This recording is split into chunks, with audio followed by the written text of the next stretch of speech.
કોણ છે? આપણા ગુરુ કોણ હોય? સૌથી પહેલા આપણા ગુરુ આપણા માતા પિતા. તમારા મમ્મી પપ્પા છે ને? હા, ઈ તમને ઘરે બધું શીખવાડે. નાના હોય ત્યારથી મોટા થાય ત્યાં સુધી કોણ તમને શીખવાડે? બધું તમારા મમ્મી પપ્પા શીખવાડે. પછી તમે ભણવા જાવ ત્યારે તમારા ગુરુ કોણ?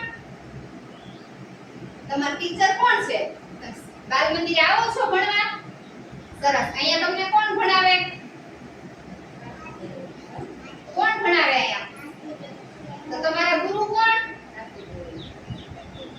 ભારતીબેન. સરસ. હવે જો આ હું તમને ભણાવું, તમને શીખવાડું એટલે હું તમારી ગુરુ એવું ન હોય. તમને કોઈ પણ વસ્તુ, કોઈ પણ વ્યક્તિ શીખવાડે એટલે ઈ આપણા ગુરુ હોય. નાની મોટી કોઈ પણ વસ્તુ, ઘરે મમ્મી શીખવાડે તો મમ્મી, તમે રસ્તે જાતા હો બરાબર, તમને કઈક કોક શીખામણ આપે, કોક કઈક વસ્તુ શીખવાડે, હા, તો ઈ આપણા ગુરુ હોય. કોઈએ પણ શીખવાડે